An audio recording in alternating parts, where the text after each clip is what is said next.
Assalamualaikum warahmatullahi wabarakatuh. Sebelumnya perkenalkan, nama saya Deddy Setiadi sebagai moderator dalam presentasi Mas Devindo mengenai termografi dan Mas Reza sebagai audiens. Silakan Mas Devindo. Assalamualaikum warahmatullahi wabarakatuh. Di sini saya akan mempresentasikan saya dengan materi termografi. Next, untuk termografi sendiri yang pertama itu infrared gas, yang kedua type of infrared instrument, yang ketiga training, yang keempat basic infrared theory, yang kelima infrared equipment, yang keenam infrared thermography safety, yang ketujuh infrared scanning procedure, dan yang terakhir type of infrared problem. Next, untuk infrared basic sendiri, termografi sendiri bekerja berdasarkan prinsip bahwa semua objek dengan suhu di atas 0 mutlak memancarkan energi infrared. Untuk energi ini sendiri terbagi menjadi 3 komponen utama. Yang pertama, energi yang dipancarkan, yang kedua dipantulkan, dan yang ketiga ditransmisikan. Namun, hanya energi yang dipancarkan yang dapat digunakan untuk analisis dalam pemeliharaan prediktif. Next. Untuk type of infrared instrument sendiri terbagi menjadi 3 yang digunakan dalam industri. Yang pertama yaitu infrared thermometer, yang kedua light scanner, dan yang ketiga infrared imaging. Bisa di next bagian. Untuk selanjutnya yaitu training dan penerapan termografi untuk prediktif maintenance. Apa sih pentingnya training dalam termografi? Yaitu untuk akurasi data infrared dipengaruhi banyak variabel, maka diperlukan kompensasi dan pelatihan intensif. Yang kedua, interpretasi data tanpa membutuhkan pengalaman dan keahlian teknis. Selanjutnya termografi dalam prediktif maintenance, memantau efisiensi thermal sistem proses yang bergantung pada perpindahan atau penyimpanan panas. Selanjutnya meningkatkan keandalan dan efisiensi sistem pabrik. Dan yang ketiga digunakan untuk deteksi kerusakan atau masalah pada switchgear listrik, gearbox, gardu induk, dan transmisi. Yang kedua panel pemutus sirkuit, motor, bantalan atau saluran uap. Dan yang ketiga dinding bangunan, sistem perpindahan panas lainnya. Next, begini. Selanjutnya masuk ke basic infrared theory. Apa sih energi infrared? Energi infrared adalah panas dalam bentuk cahaya yang tidak bisa dilihat mata manusia. Yang bisa dilihat menggunakan kamera infrared. Kamera ini mengubah data panas menjadi gambar digital yang disebut termogram. Setiap titik atau piksel pada termogram punya nilai suhu. Pembersihan ini tidak merusak alat dan bisa dilakukan saat mesin tetap menyala. Hasilnya bisa digunakan untuk menentukan jadwal perbaikan, estimasi biaya dan waktu, dan persiapan material perbaikan. Next. Selanjutnya masuk ke basic infrared theory.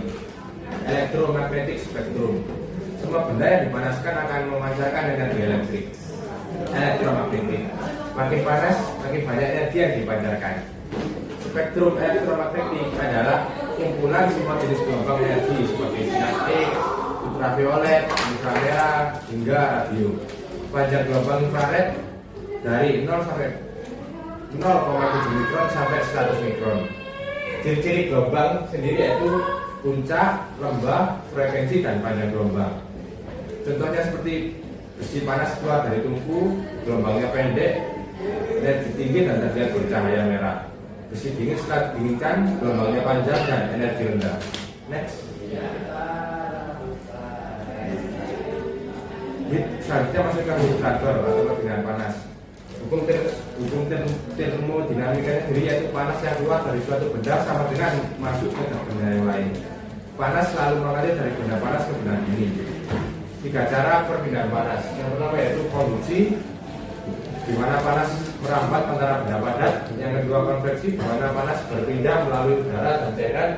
Dan yang ketiga yaitu radiasi, di mana panas berpindah dalam bentuk gelombang elektromagnetik.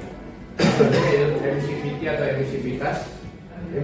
Emisivitas sendiri adalah presentasi energi panas yang benar-benar dipancarkan oleh suatu benda.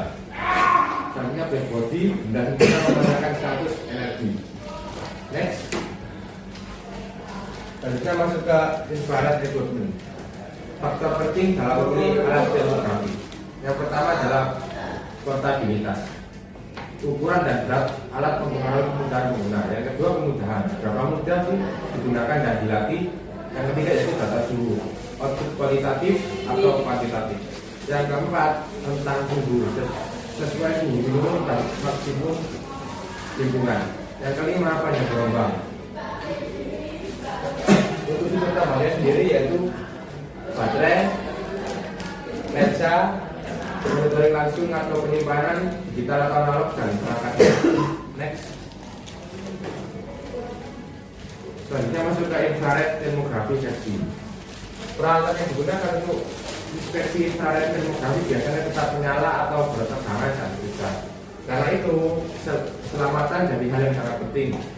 Berikut ini merupakan aturan dasar yang harus diikuti saat melakukan inspeksi. Yang pertama yaitu selalu patuh aturan keselamatan kerja pabrik. Yang kedua yaitu beritahu petugas atau pekerja di arah sebelum masuk dan melakukan pemeriksaan. Dan yang ketiga, minta teknisi listrik yang berpengalaman dari area tersebut untuk membuka dan menutup panel. Yang keempat, kalau memungkinkan dan aman, peralatan yang akan diperiksa sebaiknya tetap menyala dan bekerja dalam kondisi normal.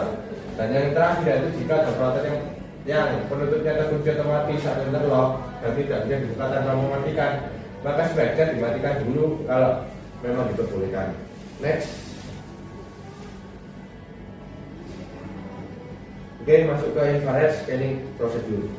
Tujuannya sendiri dari inspeksi menggunakan infrared adalah untuk menemukan dan mendokumentasikan masalah pada sistem kelistrikan atau mekanikal. Hasil dari inspeksi ini dijadikan dalam bentuk yang mudah dimengerti. Sebagian besar masalah biasanya terjadi pada titik sambungan atau koneksi, terutama pada sambungan antara tembakan dan aluminium. Jika ukurannya sesuai, maka sambungan seperti splice, sambungan antar kabel atau loop penghubung kabel ke terminal seharusnya tidak lebih panas daripada kabel yang terhubung dengannya. Kalau ditemukan koneksi yang bermasalah, maka sambungan tersebut perlu dibongkar, dibersihkan, diatur ulang ataupun diganti sesuai kebutuhan. Next.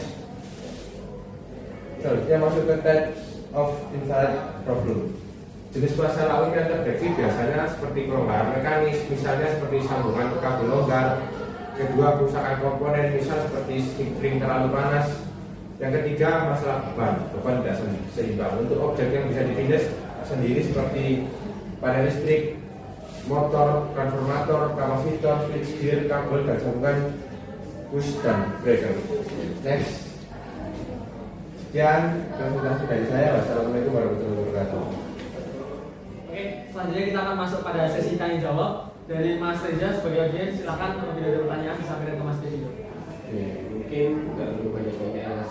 Ini mungkin ada salah satu pertanyaan saya yang bahas tentang termografi, yaitu apa harga energi yang dipancarkan yang digunakan dalam analisis termografi ini, dan bukan menggunakan yang dipantulkan dan ditransmisikan. Oke, terima kasih Mas atas pertanyaannya. Untuk jawabannya sendiri yaitu karena energi yang dipantulkan atau ditransmisikan sendiri berasal dari sumber eksternal atau melewati material bukan merupakan representasi langsung dari suhu objeknya. Itu Mas. Oke, karena sudah sangat cukup, maka presentasi kali ini kita cukupkan. Mas Devi sebagai presentator dan Mas Devi sebagai audiens. Terima kasih. Dari saya, dari Stadi. Wassalamualaikum warahmatullahi wabarakatuh.